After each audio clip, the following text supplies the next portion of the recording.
వరంగల్ హన్మకొండ జిల్లాలో వర్షాలు దంచికొడుతున్నాయి. భారీ వరదతో లోతట్టు ప్రాంతాలన్నీ జలమయమయ్యాయి. ఈ నేపథ్యంలో వారికి గులాబీ సేన అండగా నిలుస్తుంది. బీఆర్ఎస్ వర్కింగ్ ప్రెసిడెంట్ కేటీఆర్ పిలుపుతో ప్రభుత్వ మాజీ చీఫ్ విప్ దాస్యం వినయ్ భాస్కర్ క్షేత్రస్థాయిలో పర్యటించారు. హనుమకొండలోని పెద్దమ్మగడ్డ, జ్యోతిబస్ కాలనీ సహా లోతట్టు ప్రాంతాల్లోని ప్రజల సమస్యలు అడిగి తెలుసుకున్నారు. వరంగల్ ప్రజలు పుట్టడు కష్టాల్లో ఉంటే ప్రభుత్వానికి, స్థానిక కాంగ్రెస్ ప్రజాప్రతినిధులకు కనీస సోయి లేకుండా పోయిందంటున్న వినయ్ భాస్కర్ తో మా ప్రతినిధి Ravikanth face to face. Warangal జిల్లాకు సంబంధించి ఆరెంజ్ అలర్ట్ నుంచి రెడ్ అలర్ట్ వరకు కొనసాగుతున్న సందర్భం కనిపిస్తూ ఉంది.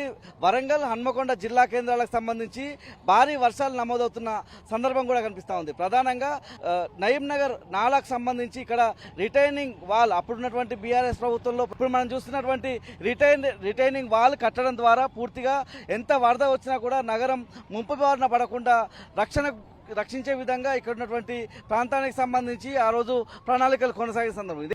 లోతట్టు ప్రాంతాలను పరిశీలించినటువంటి దాస్యం వినయ్ భాస్కర్ గారు, ప్రభుత్వం మాజీ చీఫ్గా పనిచేసిన వినయ్ భాస్కర్ గారు మనతో మాట్లాడితే ప్రయత్నం సార్. ఇవాళ హన్మకొండ సురక్షితంగా కనిపిస్తూ ఉంది, వరంగల్ నగరం ముంపు ప్రాంతంగా మారిన సందర్భం కనిపిస్తూ ఉంది. అసలు ఎలాంటి ప్రణాళికలు గతంలో రచించారు, ఇవాళ ఫలితాలు చూస్తే ఎట్లా అనిపిస్తుంది?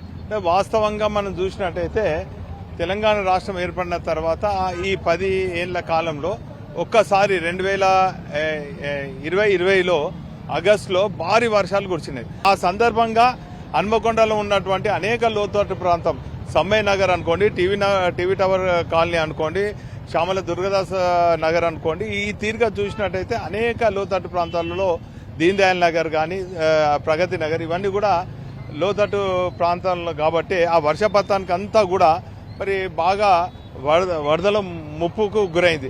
ఆ సందర్భంలో నేను శాసనసభ్యునిగా ఉన్నాను.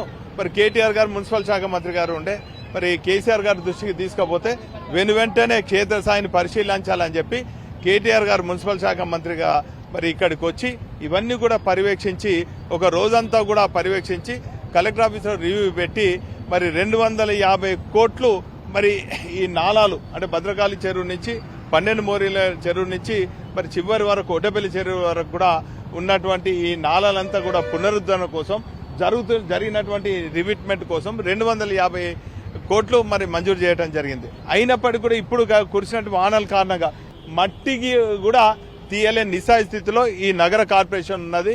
ఇక్కడ శాసనసభ్యులు ఉన్నారు. బాధితులు అందరినీ కూడా కలిస్తే ఎవరు మా దిక్కు వచ్చే పరిస్థితి లేదు, కరెంటు పోతే దిక్కు లేదు, నీళ్లు వస్తలేవు, కరెంటు పోల్లు ఇరిగినాయి, మరి మా ఇండ్లకన్నీ నీళ్లు వచ్చినాయని కూడా చెప్పి ప్రజలందరూ కూడా మరి చాలా బాధపడుతున్నారు. ఏదేమైనప్పటికీ కూడా మరి బీఆర్ఎస్ పార్టీగా, ప్రతిపక్ష పార్టీగా గెలుపు ఓటములు ప్రజాస్వామ్యంలో సహజం.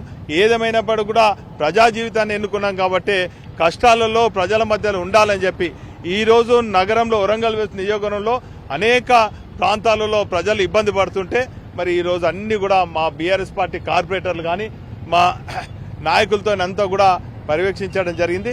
వారందరినీ కూడా కలవడం జరిగింది, వారికి ధైర్యం చెప్పడం జరిగింది. మా పార్టీ కార్యాలయం కూడా వారికి అండగా ఉంటుందని చెప్పి మా పార్టీ కార్యాలయం అడ్రస్ కూడా ఇవ్వడం జరిగింది. ఎవరికి ఏ ఇబ్బంది వచ్చినా కూడా ఖచ్చితంగా బీఆర్ఎస్ పార్టీ గులాబీ దండు అండగా ఉంటుందని కూడా ఈ సందర్భంగా తెలియజేస్తున్నాం. ఉమ్మడి వరంగల్ జిల్లా మొత్తం రెడ్ అలర్ట్ కూడా అవుతుంది. వరంగల్, హన్మకొండ, జనగామ, మహబూబాద్ లాంటి జిల్లాలకు సెలవులు కూడా ఇవాళ సెలవులు కూడా ప్రకటించిన సందర్భంలో ఒక్క ప్రజాప్రతినిధి కూడా అందుబాటులో లేడు. వాళ్ళు ఎక్కడున్నారో కూడా తెలియని పరిస్థితి. ఎంత బాధ్యతతో ఇలాంటి సందర్భంలో ఉండాల్సిన అవసరం ఉంది సార్? ఈరోజు ప్రజాప్రతినిధులు, కాంగ్రెస్ ప్రజాప్రతినిధులు అంతా కూడా ప్రకటనలకే పరిమితమైనరు. ఫలానా నెంబరు, టోల్ ఫ్రీ నెంబర్, ఇది కాంటాక్ట్ చేయండి అని. అక్కడ టోల్ ఫ్రీ జవాబు ఉండదు, అక్కడ ఎవరు కూడా ఉండరు. కేవలం ప్రకటనలకు పరిమితమై ఈరోజు ప్రజలను మరి మభ్యపెట్టి ఓట్లు దండుకొని ఈరోజు అధికారం చెలాయిస్తున్నారు తప్ప ఈరోజు ప్రజలకు కష్టం వస్తే ఆ కష్టంలో ప్రజల మధ్యలో ఉండాలని ఏ ఒక్క కాంగ్రెస్ నాయకుడికి కూడా మరి అతిగతి లేదు, సోయి లేదు.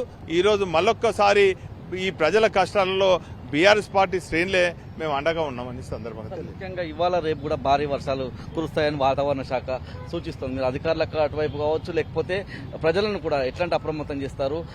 మీరు క్షేత్రస్థాయిలో పనిచేసేటువంటి బీఆర్ఎస్ శ్రేణులకు ఏమన్నా సూచనలు చేసి ఉన్నారా, ఏం చెప్తారు? అంటే నిన్నటి నుంచి మా వర్కింగ్ ప్రెసిడెంట్ కేటీ రామారావు గారు క్షేత్రస్థాయిలో ఉండేటువంటి బీఆర్ఎస్ పార్టీ శ్రేణులందరినీ కూడా అలర్ట్ అయ్యి ఎక్కడికక్కడ ప్రభుత్వం చొరవ చూపినా లేకున్నా ప్రజలకు అండగా ఉండాలని చెప్పి మాకు ఆదేశాలు జారీ చేయడం జరిగింది. అందుకే నిన్నటి నుంచి మేము ప్రతి గల్లీలో ప్రతి వార్డులో కూడా మరి నిన్నటి నుంచి మా బీఆర్ఎస్ పార్టీ శ్రేణులతోని మా కార్పొరేటర్లతోని మా డివిజన్ అధ్యక్షులతో తిరుగుతున్నాం, పర్యవేక్షిస్తున్నాం, ప్రజలకు అండగా ఉంటున్నాం, ప్రజలకు ధైర్యం చెప్తున్నాం. ప్రజలకు ఏ కష్టం వచ్చినా కూడా బీఆర్ఎస్ పార్టీ కార్యాలయం దర్వాజాలు గేట్లు 24 గంటలు తెరిచి ఉంటుంది. అందులో మా కార్యకర్తలు కూడా ఉంటారు. ఎవరికి ఏ కష్టం వచ్చినా కూడా మరి కార్యాలయం అండగా ఉంటుందని సందర్భంగా తెలియజేస్తారు. ఇది మొత్తంగా బీఆర్ఎస్ జిల్లా పార్టీ హన్మకొండ జిల్లా పార్టీ కార్యాలయం జనతా గ్యారేజ్గా పనిచేస్తుందని చెప్పి దాసే వినయ్ భాస్కర్ గారు చెప్తా ఉన్నారు. వరద ముంపు పెరిగిన ఏ క్షణమైనా ప్రజలకు అండగా బీఆర్ఎస్ పార్టీ కార్యాలయం నిలుస్తుంది. అదొక సురక్షిత ప్రాంతంగా ఏదైతే వరద ప్రభావిత ప్రాంతాలకు సంబంధించినటువంటి ప్రజల పునరావాస కేంద్రంగా కల్పిస్తామని హామీ అయితే భరోసా అయితే బీఆర్ఎస్ పార్టీ తరఫున దాసే వినయ్ భాస్కర్ గారు చేస్తూ ఉన్నారు. కెమెరా పర్సన్ సంజీవ్తో రవికాంత్, టీ న్యూస్, హన్మకొండ జిల్లా కేంద్రం నుంచి.